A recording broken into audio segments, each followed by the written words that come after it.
Hello everyone, আসসালামু আলাইকুম। আমন্ত্রণ জানাচ্ছি লুবনাস রেসিপিতে। আজকের রেসিপি আপনাদের জন্য দুর্দান্ত হতে চলেছে। আজকে আমি স্টেপ বাই স্টেপ কেকের একেবারে A to Z শেয়ার করতে যাচ্ছি। তো আশা করি আজকের ভিডিওটি কোনোভাবে স্কিপ করবেন না। আমরা কেক বানানোর জন্য সবার প্রথমে নিয়ে নিয়েছি দুটো ডিম। আমি এখন ডিম থেকে ডিমের কুসুমকে আলাদা করে নিচ্ছি। আর যে সাদা অংশ আছে সেটাকে আমরা এখন ফোমে কনভার্ট করব। প্রথমে লো স্পিডে আমরা ডিমের এই সাদা অংশকে ফোম করে নিব, তারপরে স্পিড বাড়িয়ে দিব। এরকম একটা ফোমি স্ট্রাকচার হয়ে গেলে আমরা এই পর্যায়ে চিনি অ্যাড করব। আমি এখানে দুটো ডিমের জন্য 1 কাপ পরিমাণ চিনি নিয়েছি। আর চিনিকে একসাথে অবশ্যই দিব না, একটু একটু করে দিব আর বিট করতে থাকব। এভাবে বিট করতে করতে একটা সময় চিনিটা গলে যাবে।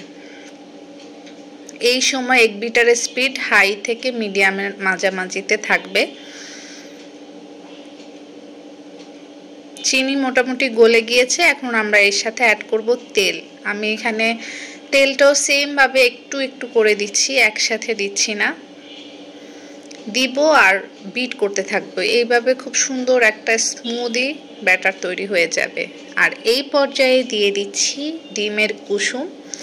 ডিমের কুসুম দিয়ে আরো কিছুক্ষণ বিট করে নিব।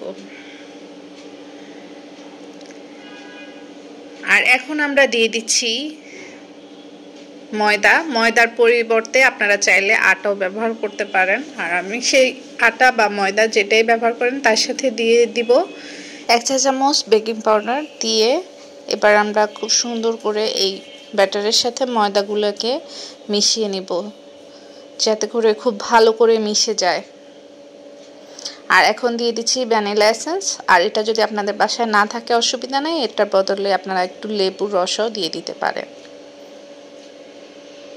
আর দিয়ে দিব একটু লবণ, যাতে করে টেস্টটা ব্যালেন্স হয় বা মিষ্টিটা ব্যালেন্স হয়।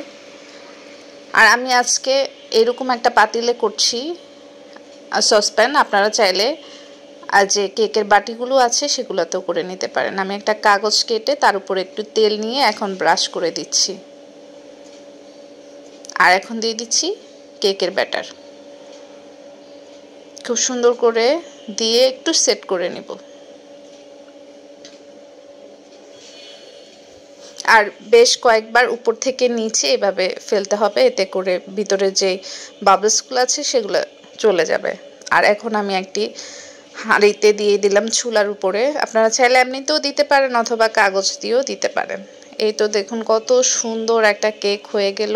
মাত্র 20 মিনিটের মধ্যে কেকটা কিন্তু কমপ্লিট হয়ে গেছে। আর এই যে উপরে কালারটা এসেছে কাগজ দেওয়ার কারণে। আর এখন আমরা এই কেকটাকে আনমোল্ড করব। তার জন্য আমি একটা নাইফের সাহায্যে এরকম চারপাশ থেকে একটু ছাড়িয়ে নিচ্ছি। নাইফের উল্টো পাশ দিয়ে ছাড়বো, তাতে করে আর কেকটা কাটা যাবে না বা নষ্ট হবে না। দেখুন কত সুন্দর স্মুথ একটা কেক। কালারটাও খুব সুন্দর হয়েছে।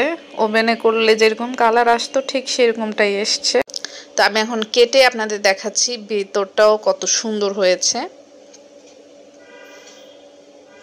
তো এই দেখুন আমার কেকের ফাইনালি লুক। আশা করি আপনাদের কাছে ভালো লেগেছে। এরকম সুন্দর সুন্দর ভিডিও দেখতে চাইলে অবশ্যই লাইক সাবস্ক্রাইব করে রাখবেন, শেয়ার করবেন আর আমার সাথেই থাকবেন, আমাকে সাপোর্ট করবেন। আল্লাহ হাফেজ।